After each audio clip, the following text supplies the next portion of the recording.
Tous les acteurs du système ont vite compris que plus ils poseraient de questions sur la source de l'argent, moins il y en aurait.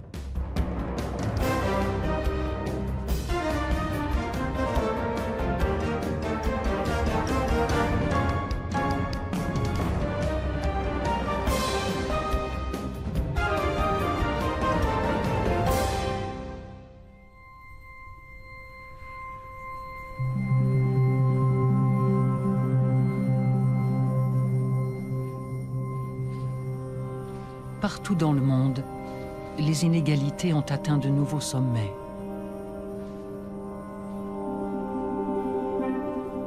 Et la richesse des nations qui, par le passé, apportaient la prospérité à une majorité, a aujourd'hui disparu. Voici l'histoire des forces puissantes qui creusent le gouffre entre une poignée de privilégiés et la multitude des autres.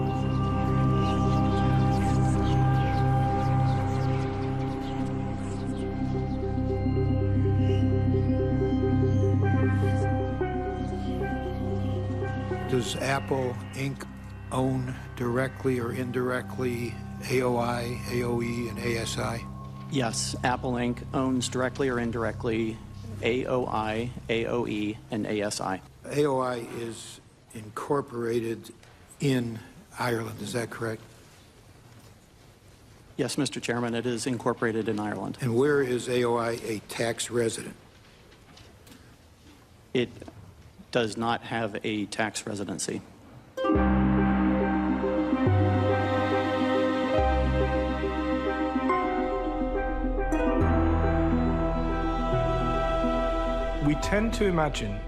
Nous avons tendance à croire que l'État fiscal a toujours existé. Quand on regarde une carte politique, on voit les contours qui identifient différents pays. On croit que ça a toujours été comme ça et qu'une économie est liée à chaque territoire. C'est ça l'État fiscal. On y prélève des impôts et on distribue des prestations sociales. Mais ça n'a pas toujours été comme ça.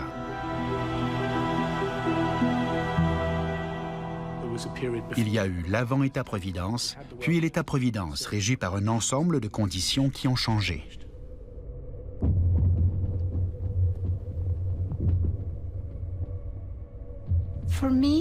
Pour moi, l'histoire de l'État démocratique, c'est l'histoire de la classe moyenne. Ce sont la classe moyenne et les travailleurs prospères qui en ont bénéficié le plus. C'était leur État. L'élite n'en avait pas vraiment besoin, elle s'en est servie un peu. C'était un autre monde, une époque vraiment différente.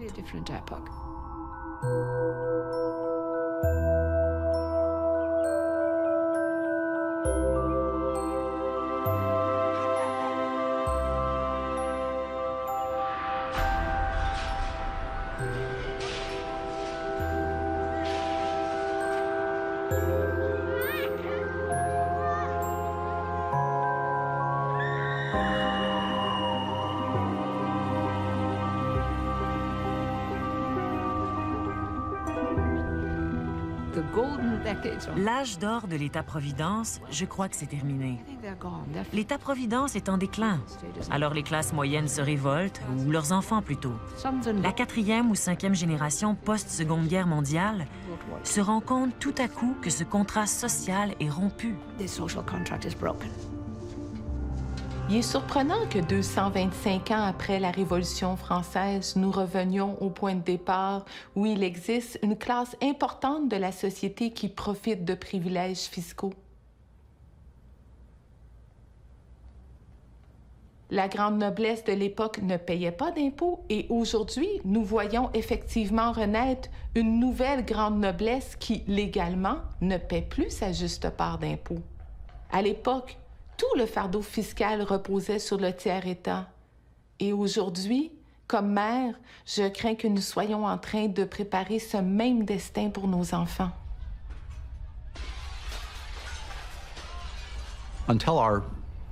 Jusqu'à notre étude de 2012, il n'existait aucune estimation systématique du volume et de la croissance de la richesse privée placée dans des paradis fiscaux.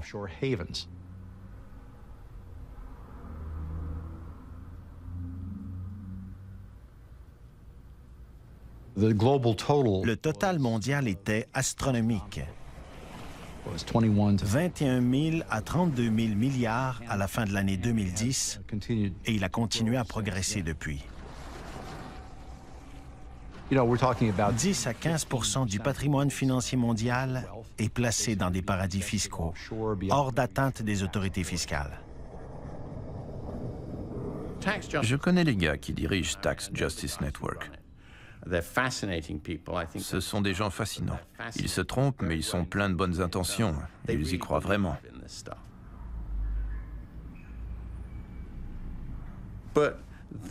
Mais Tax Justice Network ne dispose pas d'une énorme équipe d'économistes comme l'OCDE ou le FMI. J'ai demandé à l'ancien directeur adjoint du FMI, vous avez 3000 économistes, la Banque mondiale et le FMI, et je ne trouve aucune publication sur les paradis fiscaux. Pourquoi? Et il m'a dit, c'est très simple, certains des principaux paradis fiscaux comptent parmi nos membres.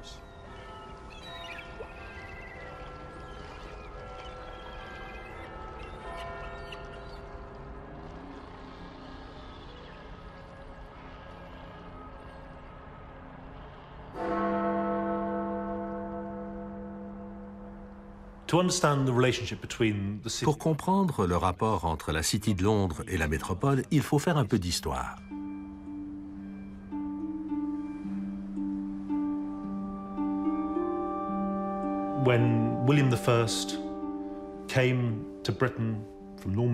Quand Guillaume de Normandie est arrivé en Angleterre pour conquérir le pays, il s'est arrêté aux portes de la City de Londres. Il n'a jamais fini le travail. Alors la City a conservé les mêmes droits et privilèges qu'à l'époque du roi Édouard. Le roi nous protégeait et nous pouvions limiter le commerce à ceux que nous voulions. Aujourd'hui, nous serions sans doute devant la justice à défendre ce que l'on appellerait un cartel. Mais c'était comme ça.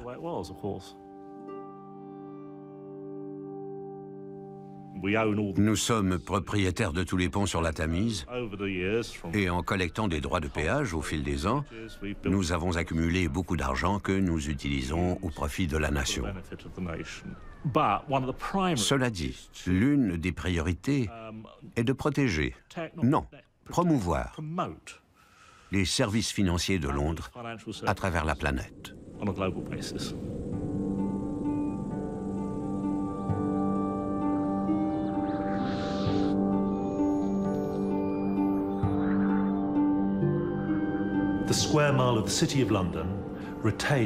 La City de Londres conserve les droits, privilèges et ressources qui datent de l'ancienne cité au XIe siècle.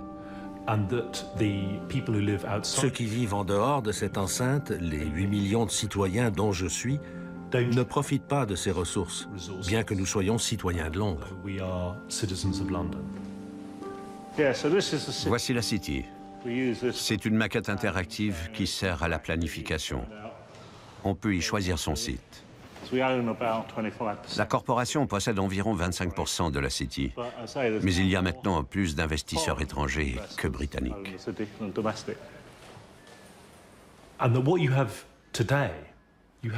Aujourd'hui, on a affaire à une institution qui fait la promotion des intérêts particuliers de l'industrie financière. Elle se sert de son immense réseau de ressources pour promouvoir la seule question de l'industrie financière. C'est une caricature de son histoire.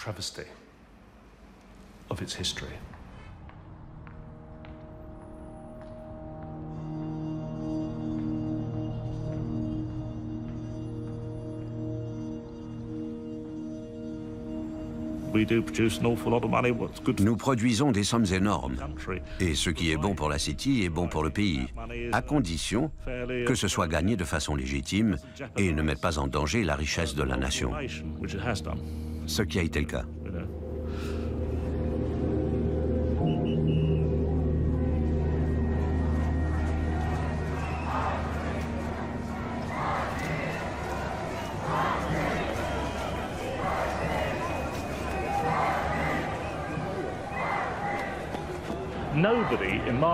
J'estime que personne n'a le droit de planter une tente sur la voie publique et de dire aux autorités « on s'en ira quand on voudra ».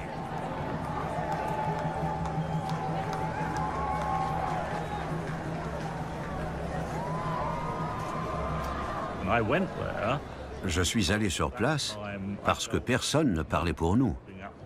Ils voulaient abolir la corporation de la City.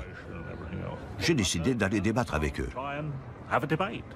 The financial services industry, it produces about 65 billion in taxes, 35 billion in overseas surplus.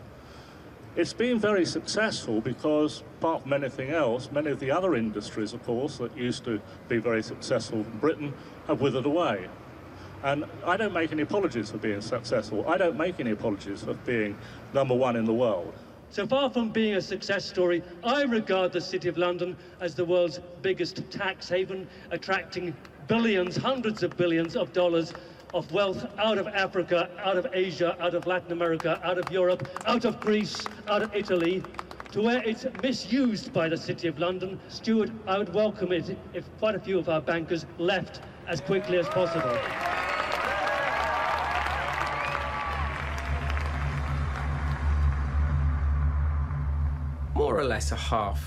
Près de la moitié du système mondial de paradis fiscaux est britannique.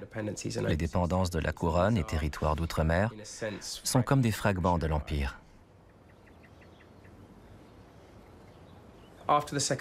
Après la Seconde Guerre mondiale, on a assisté à une décolonisation accélérée. L'Empire britannique s'est effondré. C'est alors qu'est né un nouveau marché à Londres, l'euromarché, ou marché de l'euro-dollar. Il s'agissait, en gros, d'un marché du dollar non réglementé. Quand la Banque d'Angleterre a autorisé les négociations en dollars hors de la Réserve fédérale américaine, à cause d'une faille dans la loi, on n'a pas eu à préciser où ils devaient être échangés. L'essentiel, c'est qu'on n'avait plus besoin de passer par le système bancaire new-yorkais. Ça voulait dire qu'elle pouvait avoir lieu, selon votre interprétation, n'importe où ou nulle part. La Banque d'Angleterre considère que ces transactions n'ont pas lieu à Londres.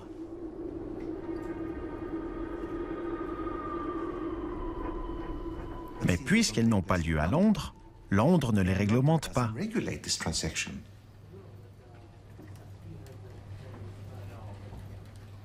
Mais personne d'autre ne peut le faire, puisque c'est bien à Londres qu'elles ont lieu. Ils ont donc créé un marché extraterritorial offshore qui échappe à toute réglementation.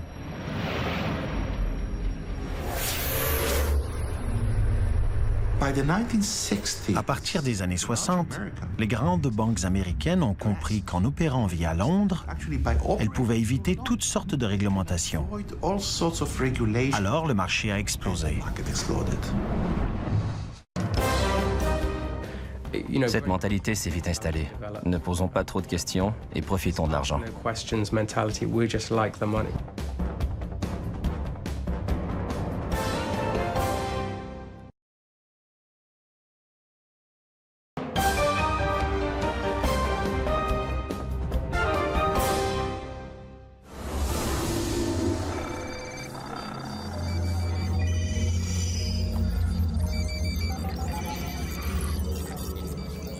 C'est la première fois que des banquiers géraient aussi massivement de la liquidité libellée dans une devise qui n'était pas celle de leur pays.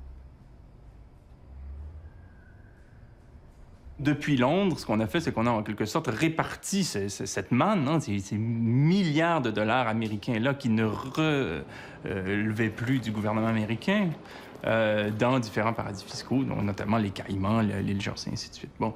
Donc, on s'est retrouvé face à ce qu'on a appelé la planète financière. Hein. Cette planète financière, c'est-à-dire ces gestionnaires de capitaux, ces titulaires de capitaux, capables d'agir à l'échelle internationale sans être encadrés par quelque législation que ce soit.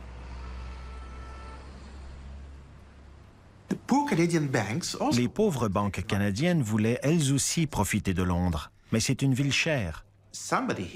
Quelqu'un, je ne sais pas qui, à la Banque Scotia, a compris que comme les îles Caïmans dépendaient de l'État britannique, elles étaient soumises aux mêmes lois que Londres. On a dans les années 60 Donald Fleming qui, pour le compte de la Scotiabank, travaille à élaborer des lois en matière fiscale pour les Bahamas. Le ministre des Finances et du Tourisme est en même temps membre du conseil d'administration de la Banque royale du Canada. Et un peu plus tard, aux îles Caïmans, on a en Jim McDonald, un avocat d'affaires proche du Parti conservateur, qui lui conseille les Caïmans pour qu'ils blindent le secret bancaire en vigueur chez eux. It has been said by an English jurist that it's the right of every Englishman to so arrange his affairs that the tax department doesn't put the largest possible shovel into his stores. I agree with that. And in Calgary, I was fortunate enough that the income tax I was paying exceeded 50%. I was working very hard, long hours. I wasn't seeing my family. And I just essentially refused to pay more than half of my income to government. And so I started looking for someplace else.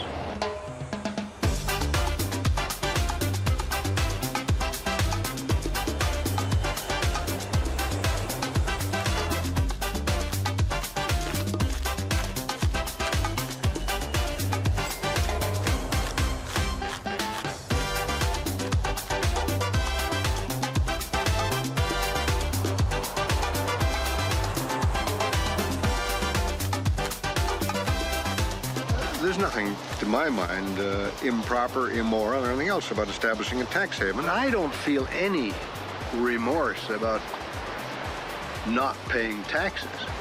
I think it's a marvelous way of life. Donc, on a en le Canada un pays qui est tout à fait engagé dans la transformation des législations britanniques des Caraïbes en paradis fiscaux. Sera efficace, moderne, adapté à la finance mondiale. Les Bahamas étaient au départ un centre financier offshore britannique, avant leur indépendance dans les années 70. Les Bermudes sont toujours un territoire britannique d'outre-mer, comme les îles Caïmans, les îles Vierges, Jersey, l'île de Man, Guernsey. En fait, on a remplacé l'Empire en 2 étapes, et soudain la City, revigorée, a connu une croissance rapide. Tous ces pays qu'on venait de décoloniser, et bien d'autres, se tournaient vers l'ancienne mère patrie pour tout ce qui concernait les normes juridiques ou les échanges financiers. Alors l'argent a commencé à revenir par le biais de la City, de l'Euromarché et des paradis fiscaux. À cet argent s'est ajouté celui de présidents, leurs familles, leurs copains, qui pillaient leur propre pays et blanchissaient leur argent dans ce système. Tous les acteurs du système ont vite compris que plus ils poseraient de questions sur la source de l'argent, moins il y en aurait. Cette mentalité s'est vite installée. Ne posons pas trop de questions et profitons de l'argent.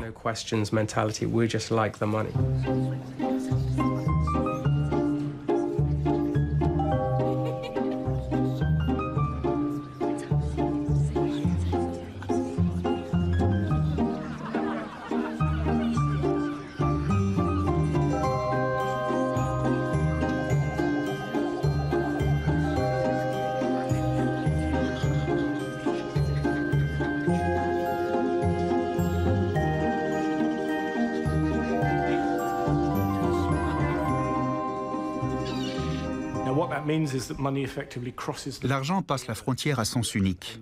Il quitte le pays qui a émis les devises, qui les garantit, et pénètre dans cet espace financier planétaire. Ce n'est pas un espace réel. On ne peut pas s'y rendre. Prendre un bus et y aller, mais l'argent peut s'y rendre. Il peut parcourir le monde à travers les marchés sans jamais atterrir nulle part. Il peut le faire à l'infini, si vous voulez. C'est un espace difficile à concevoir. C'est comme l'informatique dématérialisée. On parle de nuages, de cloud, parce qu'on l'imagine flottant au-dessus de nous avec nos données. C'est une idée sympathique. La finance offshore a créé la richesse dématérialisée bien avant qu'on ait l'informatique dématérialisée.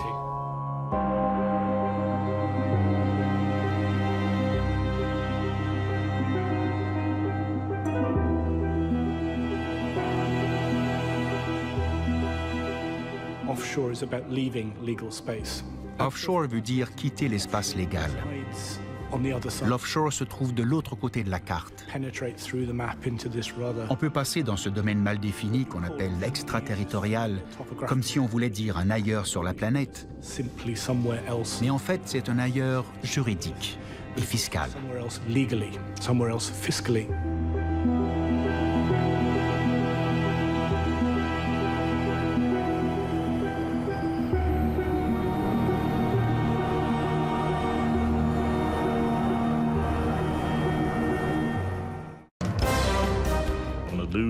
Le problème, c'est que bien des dirigeants ont l'illusion qu'ils gouvernent leur pays.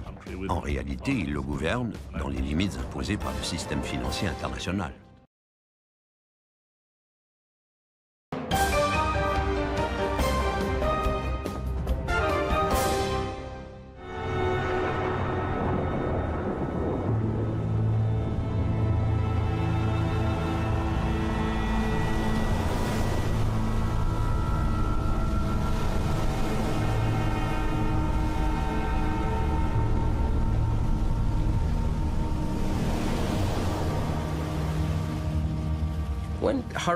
Quand l'ouragan Ivan a frappé les îles Caïmans, on a remarqué le décollage précipité de quelques petits avions avec des disques durs à bord.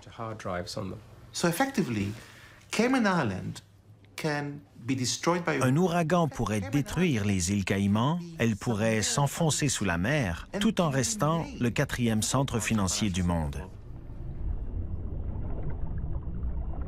1600 milliards de dollars sont placés dans les banques des îles Caïmans. Mais presque rien ne se trouve vraiment sur place. Rien n'est investi dans les Caïmans. Il n'y a pas de coffre au trésor sur la plage. Cet argent circule surtout entre les banques ou entre les multinationales et il est réinvesti ailleurs.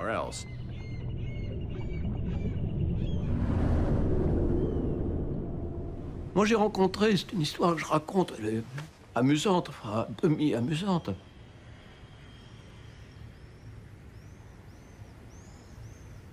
Un jour, dans un colloque international, on me dit « Ah, vous savez que dans la conférence, il y a le gouverneur de la Banque centrale des Bahamas. » Je me dis « Ça, c'est intéressant.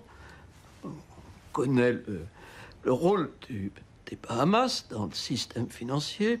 Bien. Et donc, je me présente à lui, un vieux monsieur très distingué. Et je lui dis, ah, gouverneur de la Banque centrale, c'est évidemment très important compte tenu de la place de la finance dans la vie économique des Bahamas.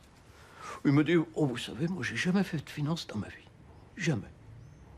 Alors je dis, ah oui, mais quand même, comme gouverneur, vous avez une fonction de surveillance, de contrôle sur les banques, sur les marchés. Il me dit, pas du tout, je n'ai aucun moyen d'action.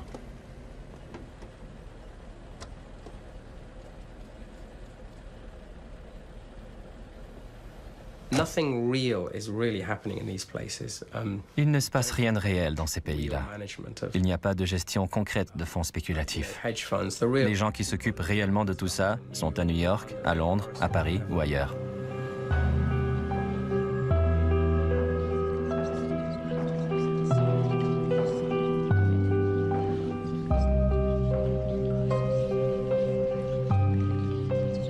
La blague qu'on raconte à Londres, c'est ceux qui savent ne parlent pas, et ceux qui parlent sont ceux qui ne savent pas.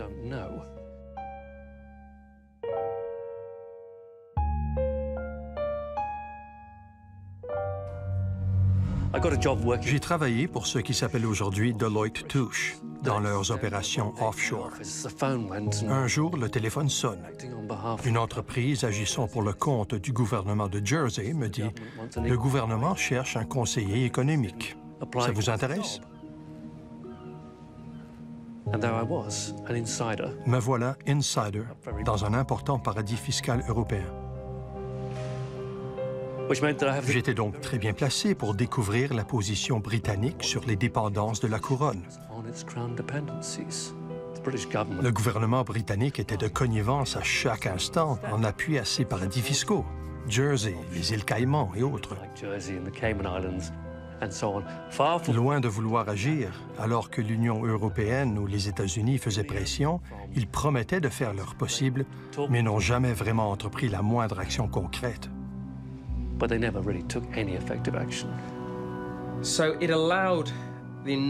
Ça a permis une croissance énorme du capital financier. Finalement, les Américains ont compris qu'ils ne pouvaient rien faire pour empêcher toute cette activité à Londres. S'ils ne pouvaient pas battre les Britanniques, il valait mieux se joindre à eux. Les politiciens ont estimé qu'il fallait concurrencer ce marché sauvage en assouplissant leurs propres règles.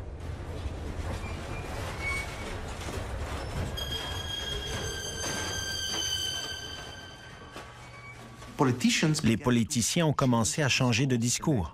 On ne parlait plus de croissance spirituelle, d'éducation, de vie en société, mais de fournir la croissance économique. Le rôle de l'État était désormais de devenir plus concurrentiel au sein du marché mondial. C'est devenu l'État concurrent. Les États ont dû réagir en faisant des compromis avec les grandes sociétés, en leur accordant des faveurs, des subventions, des baisses d'impôts, tout en leur fournissant une main-d'œuvre hautement qualifiée et la stabilité politique.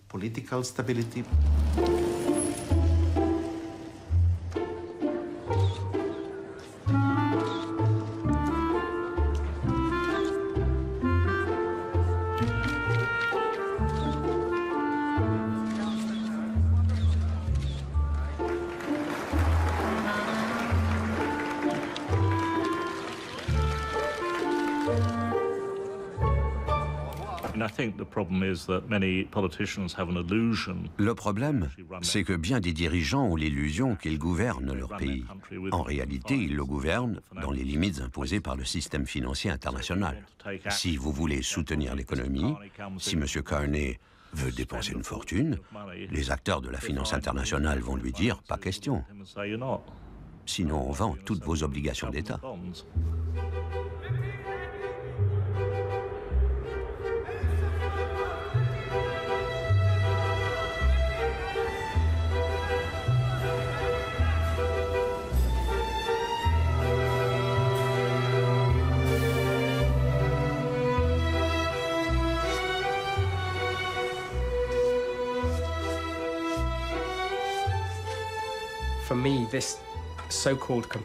À mon avis, cette soi-disant dynamique de la concurrence est la première cause du démantèlement de l'État-providence.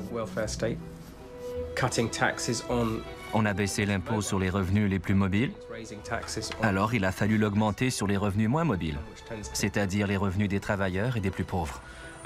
L'État-providence a donc beaucoup plus de mal à fonctionner. C'est l'une des principales causes de la hausse énorme des inégalités à travers le monde, surtout au sommet de l'échelle des revenus.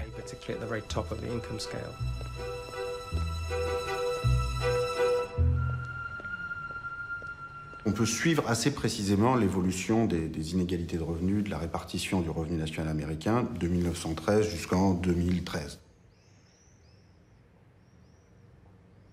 Ce qui est très frappant, c'est qu'on a vraiment deux phases. Une phase de très forte diminution des inégalités de revenus entre les années 1910, 1920 et les années 1950. Une stabilisation dans les années 1950, 1960, 1970, avec un niveau d'inégalité plus faible qu'auparavant. Et puis, depuis les années 70, on a une très forte hausse qui nous ramène pratiquement au point de départ. Ce qui est très frappant dans cette histoire, c'est le fait qu'on a une histoire qui est intrinsèquement économique et politique. C'est-à-dire que si on essaye d'expliquer ces courbes avec des facteurs purement économiques, technologiques, on n'y arrive pas. C'est-à-dire que l'histoire du XXe siècle, elle est quand même très fortement marquée par les guerres mondiales, par les grands revirements politiques induits non seulement par les guerres mondiales, mais par la crise de 29, par la révolution conservatrice des années 70-80, notamment aux États-Unis et au Royaume-Uni. We must alter our course. The taxing power of government must be used to provide revenues for legitimate government purposes. It must not be used to regulate the economy or bring about social change.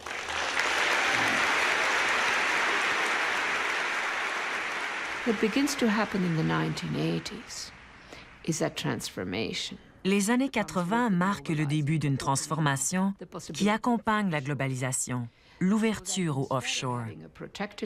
On assiste au remplacement d'une économie protégée qui permettait à ce système de fonctionner dans un certain sens. Ironiquement, le système existait en partie grâce aux victoires du syndicalisme dans de nombreux pays et aux revendications des couches modestes de la classe moyenne, comme les employés des bureaucraties. Ils voulaient l'assurance maladie, des caisses de retraite, des aides au logement, les transports, l'éducation publique, toutes sortes de services publics. Tout ça a très bien fonctionné. Et à mon avis, c'est pourquoi l'assaut qui commence dans les années 80 contre tous ces prétendus coups est d'autant plus brutal. L'État a collaboré et les acteurs du secteur privé y ont travaillé très fort. C'était une destruction délibérée des circuits que l'État avait utilisés pour faire bénéficier la population des retombées de ces impôts.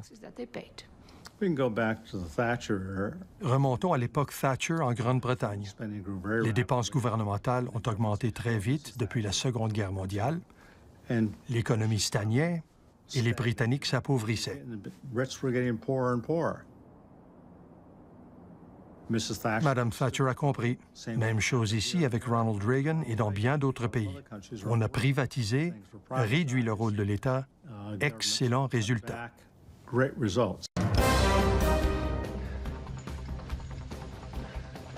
Nous avons calculé que l'ensemble des pays en développement perd environ 200 milliards de dollars par an.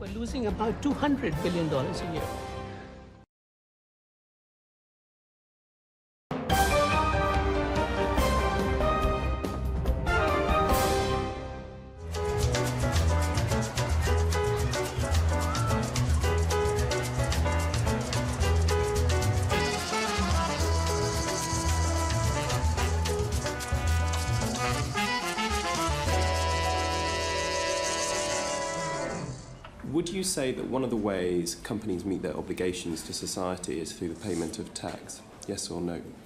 I think payment of tax is an important responsibility of businesses, yes. Could you tell me how many subsidiary companies your group uses and they are incorporated in the Isle of Man? I don't have that number with me. I'd be happy to look into it. Well, according to the return that your group company put in last year, you have 30 subsidiaries operating in that jurisdiction. Can you tell me how many subsidiary companies you have operating in Jersey? I don't have that number with me either. The number is 38. Can you tell me how many subsidiary companies of your group are incorporated and operating in the Cayman Islands? Same answer. You have 181. Now, of course, all of these are well-known tax havens which are used by companies, and a cursory reading of your group returns shows that you have over 300 such companies operating in tax haven jurisdictions around the world. You will understand, Mr. Diamond, that there's obviously, I mean, if you look at the facts I've just presented, that would suggest that your bank is engaged on tax avoidance on a grand scale, would it not? Well, I don't know what I think tax evasion is a very clear phrase, and it's a space we would never go to. And I didn't use the word. And I chose the word tax efficiency, which is our obligation, and it's something that is in line with government policy. But your efficiency may be our avoidance.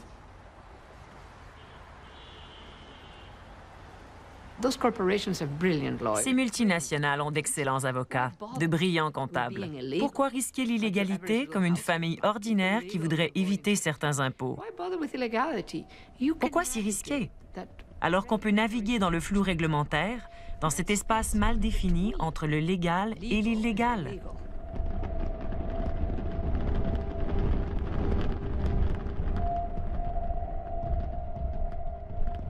Évidemment que les paradis fiscaux et les planifications fiscales de plus en plus agressives sont un problème, mais le plus important problème, l'essence même du problème, c'est la concurrence fiscale devenue destructrice entre les pays.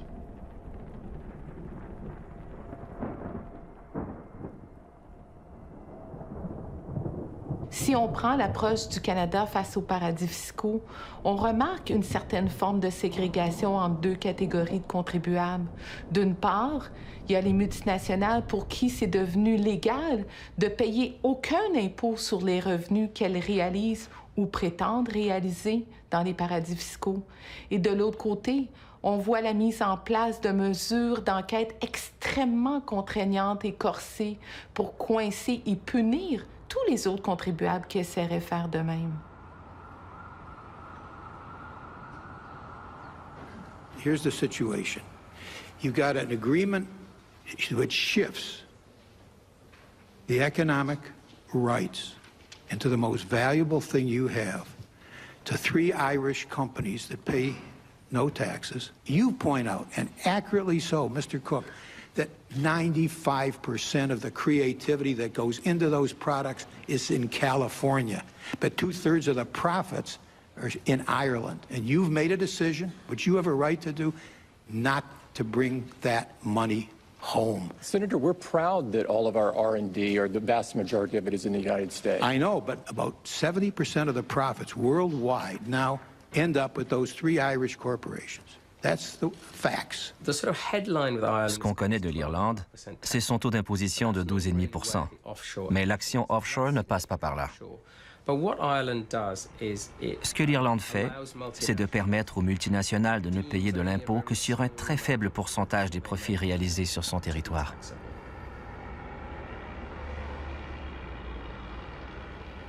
Le Double Irish fait partie du jeu des prix de transfert. C'est l'une des techniques utilisées pour fermer les yeux sur de gros revenus et s'arranger pour que seule une petite portion soit imposable.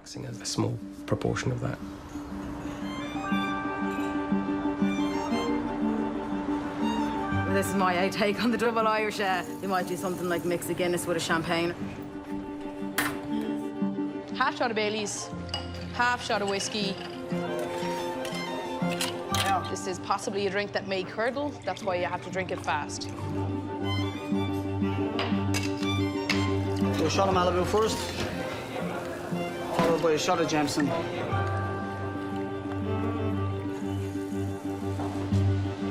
Here's your Double Irish. Shot of Malibu, shot of Jameson, all the way down to the Caribbean and back to Dublin. That's a Double Irish for you. So I'll taste it, see what it's like.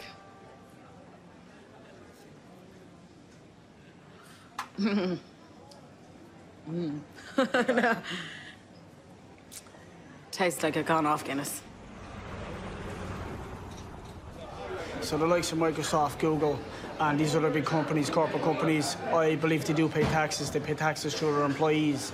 So their employees are paying taxes into the country. And it's also, on a positive note, it's keeping people upbeat, it's keeping people in work, and it's saving a lot of people from being on the social welfare. It's a double-edged sword. Like, for the people that I know that work for them, they're providing them with employment. So it comes down to whether you're thinking of, you know, you and your little unit, or the greater consciousness of people out there. And if the option is be a part of it and feed your kids and, you know, pay your mortgage, or, you know, take the moral high ground, because I don't know too many people who can afford to take the moral high ground. Le fait que des multinationales viennent en Irlande pour éviter de gros montants d'impôts montre la vision à court terme du gouvernement.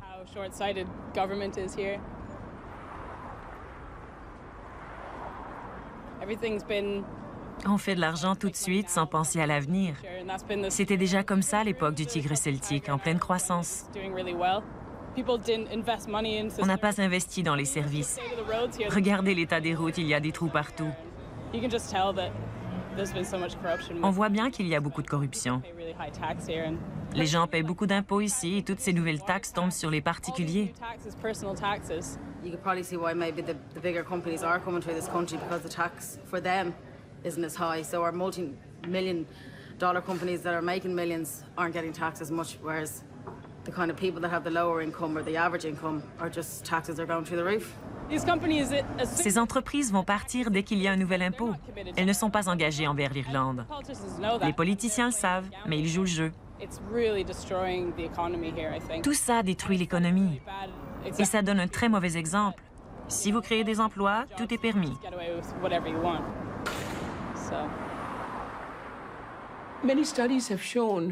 Bien des études montrent que quand les pays pratiquent la concurrence fiscale pour attirer des emplois, les entreprises profitent des subventions fournies. Mais dès qu'un autre pays leur en propose une nouvelle, elles déménagent.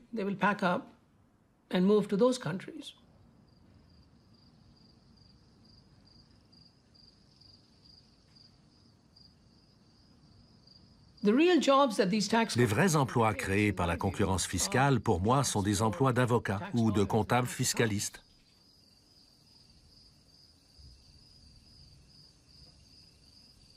Les multinationales ont des filiales dans de nombreux pays. Et si on peut fixer le prix d'un produit, on peut aussi fixer un faux prix.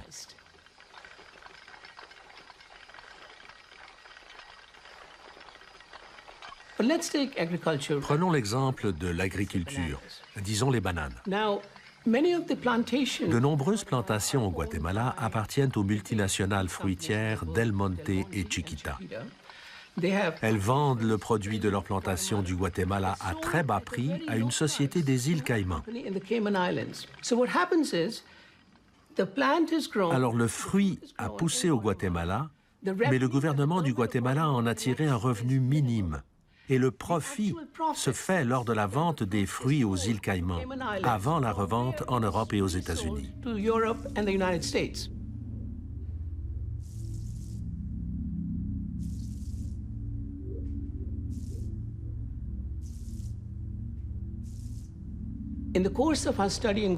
Au cours de notre enquête au Guatemala, on s'est rendu compte que cette sous-évaluation des prix faisait perdre au Guatemala 500 millions de dollars par an par la sous-évaluation des exportations et la surévaluation des importations.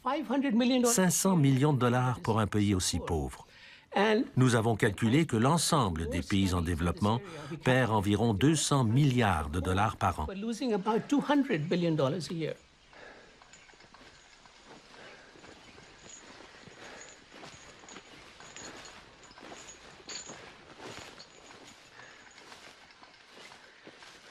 Le responsable des prix de transfert à l'OCDE, Joseph Andrews, a fait une remarque très révélatrice. Il y a un problème dans le système commercial mondial si 75% des profits des multinationales sont réalisés dans 4 paradis fiscaux. La Suisse, Singapour, les Bermudes et les îles Caïmans.